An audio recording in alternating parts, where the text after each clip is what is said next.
um mistério. Agora, um dos casos mais intrigantes que você vai ver hoje aqui no Balanço Geral. A história das crianças que foram mortas e abandonadas em uma estrada e até agora não se sabe quem são essas crianças. Olha que história. Crianças encontradas mortas. 5 pessoas foram presas. Não conseguiram provas, todas foram inocentadas. O que torna este caso ainda mais misterioso é que uma peça importante na investigação foi assassinada no dia em que seria intimada para depor. Aí você fala, Gotino, isso parece o roteiro de um filme? Não. É uma história do nosso dia a dia. A pessoa ia ser intimada para depor, ela é morta. A pessoa que passava as informações sobre o caso à polícia. Crianças foram brutalmente assassinadas, mas ninguém da região foi dar falta dos filhos na delegacia. Os policiais têm dificuldade nessa investigação porque as cabeças das crianças ainda não foram encontradas.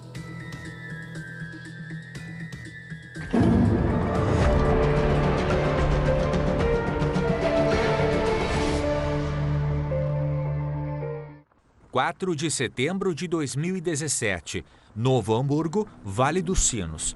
2 crianças são encontradas sem vida por um catador de lixo. As 2 esquartejadas. Os restos mortais estavam dentro de sacos de lixo azul e caixas de papelão.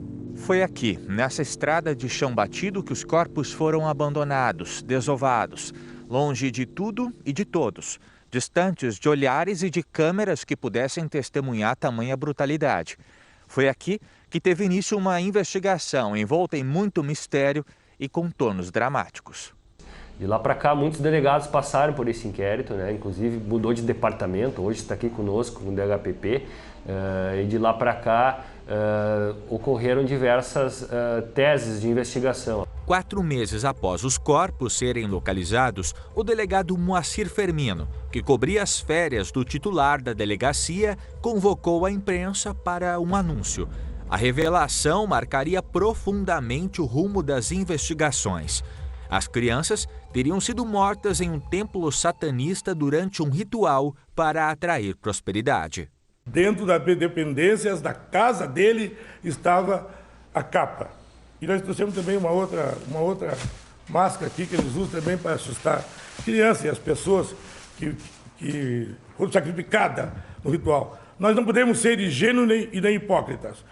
Se ele fez isso, tem experiência, ele fez isso por todo o Brasil e pelo Rio Grande do Sul também. Segundo o delegado, as informações haviam sido obtidas por um profeta. O nome dele, Paulo Sérgio Lemen, de 45 anos de idade. Com base em depoimentos obtidos por testemunhas, a Polícia Civil pediu a prisão preventiva de 7 suspeitos.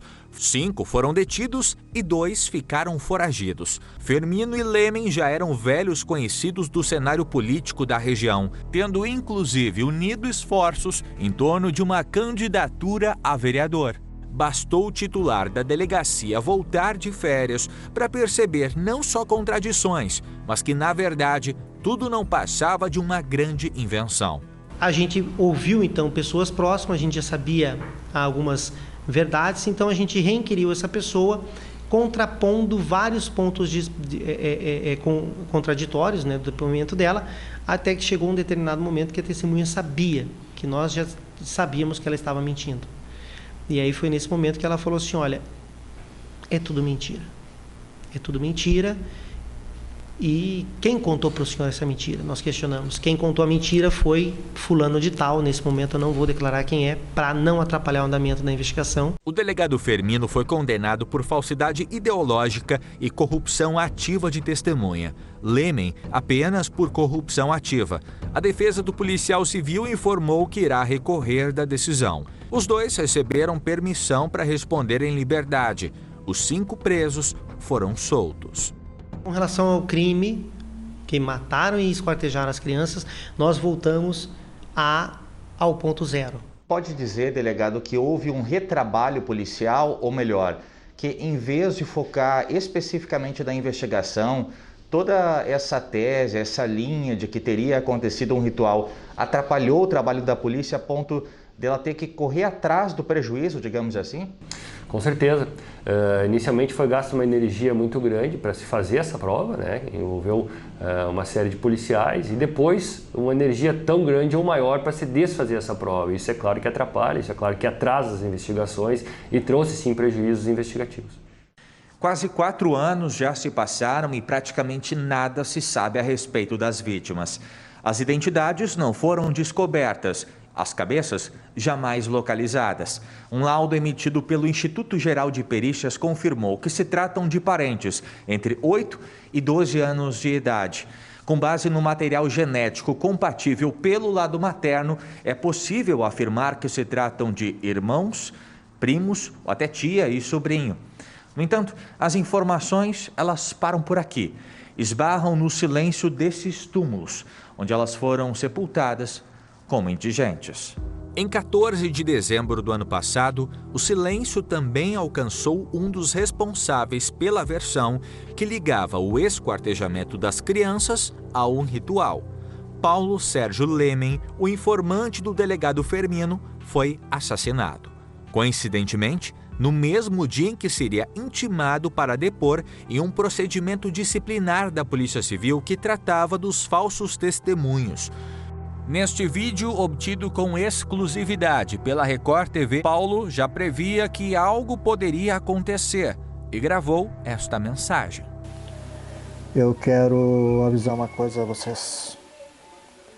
Se por acaso eu sumir ou amanhecer morto ou alguma coisa acontecer, saiba quem é o culpado. Fomos até a Delegacia de Homicídios em busca de mais detalhes. De fato, ele foi encontrado num lugar ermo, com ferimentos de instrumento cortante, provavelmente faca. Meses antes, em abril, ele já havia sofrido uma tentativa de homicídio. Na ocasião, a ex-companheira foi apontada como suspeita, mas ainda não se chegou a uma conclusão. No entendimento da polícia, é muito mais provável que a morte de Lemen tenha a ver com um relacionamento familiar conturbado do que com o esquartejamento das crianças. Só que 2 antecedentes criminais específicos chamam a nossa atenção. Ele já possuía algumas ocorrências policiais, dentre as quais vias de fato, lesão corporal, estupro.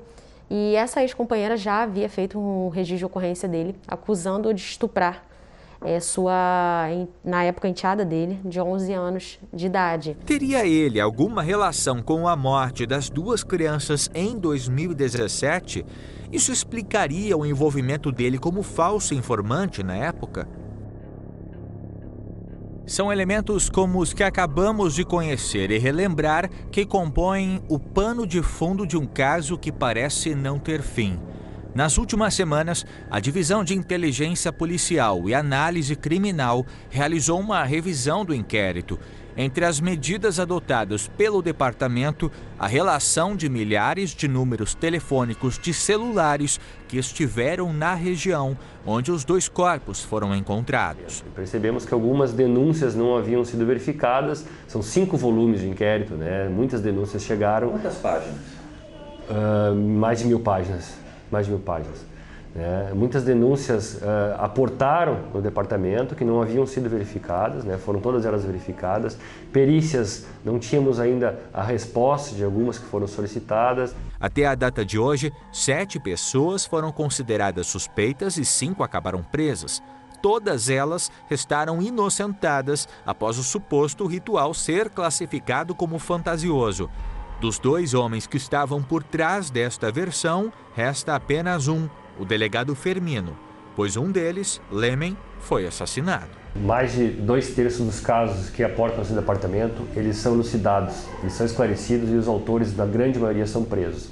Mas um caso com essas peculiaridades, né, com tudo que envolve, com tamanha crueldade, e a gente chegar após tanto trabalho assim e não temos a autoria, né, ou uma linha que nos leve assim a ter a possibilidade de chegar aos autores, é de certo modo frustrante. Para o esquartejamento de 2 crianças, inúmeros questionamentos. Onde estão e quem são os suspeitos? Qual a motivação por trás dos assassinatos? Alguém chorou por essas mortes? Se sim, Onde essas pessoas se encontram? As investigações continuam em busca de respostas. Se o crime será perfeito para sempre, isso apenas o tempo dirá.